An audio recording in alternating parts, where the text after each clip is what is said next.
রাজ্যের প্রথম বিজেপি মন্ত্রিসভার মন্ত্রী হিসেবে শপথ নেওয়ার পর শুক্রবার প্রথমবার নিজের শহর আসানসোলে ফিরলেন অগ্নিমিত্রা পাল। আর তার এই প্রত্যাবর্তন ঘিরে সকাল থেকেই উচ্ছ্বাসে ফেটে পড়ে গোটা আসানসোল। নিজের বিধানসভা এলাকার বক্তারনগর থেকে শুরু হয় সংবর্ধনার পালা। দলীয় কর্মী সমর্থকদের পাশাপাশি সাধারণ মানুষও রাস্তায় নেমে ফুল, মালা ও শুভেচ্ছায় বরণ করে নেন নবনিযুক্ত মন্ত্রীকে। এরপর কালীপাহাড়ি, বার্নপুর, চিত্রামোড় ও বাড়ি ময়দান মন্দির মোড় সহ একাধিক এলাকায় তাকে সংবর্ধনা জানানো হয়। সর্বত্র ছিল উপচে পড়া ভিড় ও উচ্ছ্বাস। তবে দিনের সবচেয়ে আবেগঘন মুহূর্ত ছিল বাড়িতে ফেরা। দীর্ঘ রাজনৈতিক লড়াইয়ের পর মেয়ের মন্ত্রী হওয়ার গর্বে আবেগাপ্লুত হয়ে পড়েন তার বাবা মা। বাড়িতে পৌঁছতেই মা ও বাবা মিষ্টিমুখ করিয়ে আশীর্বাদ করেন মন্ত্রী অগ্নিমিত্রা পালকে।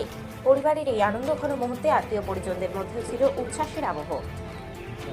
আসানসোলে ভূমিকন্যা অগ্নিমিত্রা দি স্বাগত। আসানসোলে ভূমিকন্যা অগ্নিমিত্রা দি স্বাগত। এত ভালোবাসা, এত আবেগ, এত সম্মান কোথায় রাখবো আমি? দায়িত্ব অনেক বেড়ে গেল। মানে এত মানুষের স্বপ্ন, এত ভরসা, এত এক্সপেকটেশন, এগুলো পূর্ণ করতে হবে, অনেক কাজ করতে হবে।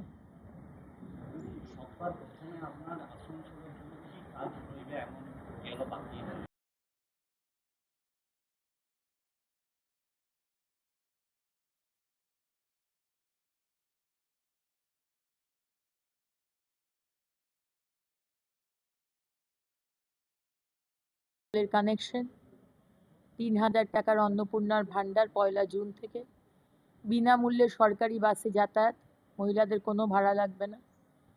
তার সাথে হেল্পলাইন নাম্বার, যেখানে থাকবে বিপদে পড়লে জিও ট্যাগিংয়ের মাধ্যমে থানায় খবর চলে যাবে এবং সঙ্গে সঙ্গে থানা অ্যাক্ট করবে। এবং 0 টলারেন্স টু উইমেন অ্যাট্রসিটি। আমার মা বোনেদের উপর যদি কেউ অত্যাচার করে, আমি ছেড়ে কথা বলবো না। আমার মা বোনেরা যখন খুশি বেরোবে, যা কিছু করবে, যা কোনো পোশাক পরবে আর যা কিছু খাবার খাবে। কেউ মরাল পুলিশিং করবে না আমার মা বোনেদের ওপর। কখন বেরোতে হবে, 8টার পর বেরোতে পারবে না, এই পোশাক পরবে না, ওইভাবে তাকাবে না, ওইভাবে খাবে না, ওইসব চলবে না। সুতরাং তাদের সুরক্ষা দেওয়ার, তাদের সম্মান দেওয়ার দায়িত্ব আমাদের। আমরা রয়েছি কিসের জন্য? আমরা দেখব আমার মা বোনেরা খোলা আকাশের নিচে নিঃশ্বাস নেবে।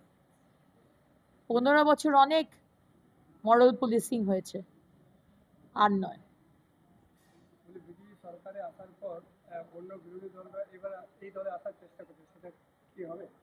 আমাদের মাননীয় অধ্যক্ষ মহোদয় শ্রমিক ভট্টাচার্য মহাশয় বলেই দিয়েছেন। আমাদের মাননীয় লিডার অফ অপোজিশন সেই সময়কার এবং এখনকার মুখ্যমন্ত্রী বলেই দিয়েছেন যে তৃণমূল থেকে কাউকে অন্তত 1 মাস নেওয়া হবে না। তারপর পার্টি ডিসিশন নেবে কাকে নেওয়া হবে না নেওয়া হবে।